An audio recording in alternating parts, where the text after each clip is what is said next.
Hello everybody, it's Claire back with another art journal video. So today I'm playing with some more Art Foamies stamps. These ones are called Mod Moths and they're designed by KP. So I haven't put any gesso on this page, I'm just going straight in with some medieval paint, which is Dina Wakley Media, and this lattice stencil, and I'm just stenciling this colour across the sort of centre, almost in a diagonal way across the page. And you notice that I did move my stencil across and I lined it up because I did want it to kind of be like a continual flow going across the page.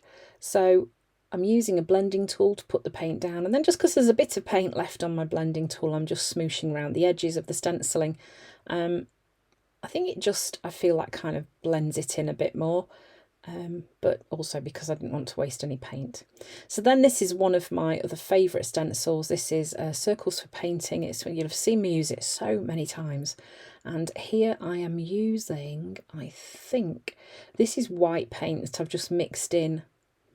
Actually, I'm not convinced. I think that might be mineral. Yeah, mineral paint through this stencil. I'm just adding some circular shapes onto this page. So one of the things that I do tend to do quite a lot is build layers with my stencils. I think I've said they are one of my favourite tools to use in my mixed media art. I think you can create a very complex page just using stencils to build up layers of colour and pattern. And then I am using a black gel pen, and I'm just going around these circles in a sketchy way, quite loose, and just outlining them. So this is not a waterproof pen. It wouldn't really bother me if this bled at all, but apart from splattering some gloss spray on in a bit, I'm not going to be using any more wet media on here. Then this is a stamp from Darkroom Door. It's a scripty sort of stamp. I'm using some white ink with that, and then I'm just adding some black splatters very carefully, as you can see. You know my problem with splattering my whole art room and myself. So this is my new technique, is to use a small fan brush. So these are the stamps, and I'm just adding the paint on using a blending tool, and then I do give these a really good wash afterwards. You can just dump them in some soapy water to give them a clean. It is a good idea to clean them really well, because you don't want the acrylic paint, because it's got plastic in it. It can dry and affect the print that you will get from your stamps. So it's a really good idea to give them a good clean when you've finished. So I'm just stamping these onto some printer paper because my plan is to cut them out, and I'm just going to use them stuck on the page. So I wasn't going to add any more colour to them. I just wanted them to be black and white. If I'd have been going to add any media to it, I would have stamped them onto mixed media paper or watercolour paper, but I wasn't going to do that. I knew that I was just going to leave these as a black and white contrast on the background. So this worked really well using the black acrylic paint.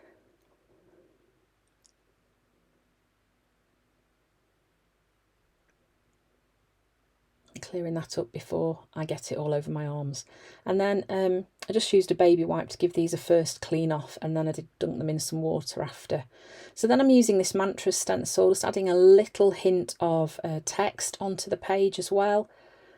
Again, you see, just building up those layers of stenciling, and yet there's nothing too in your face on this page. So when I put this on Instagram, there was someone who commented and said, "Not a rainbow in sight," which, as you know, for me, I do love doing rainbow inspired pages, so this is quite a departure for me. So this is Blushing Gloss Spray, one of the new ones from Dina Wakley. I'm just adding some splatters of that. I chose this one because it's quite an understated colour. It's quite a pretty pink, and I thought it would work quite nicely with the page. So then I was just kind of arranging those little moths on the page where I wanted them to go, trying to have them all moving in different directions, just using a glue stick to stick those down.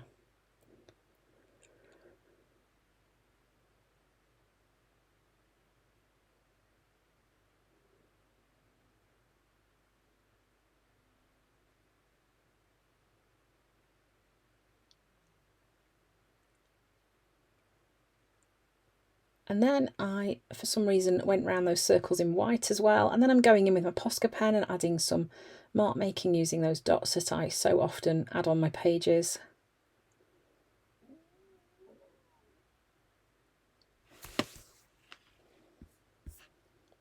And then this is something that I like to do as well. So this is a Pitt marker pen, and I've got some that are in shades of grey, and I'm just using this to add a bit of a shadow to the same side on all the circles.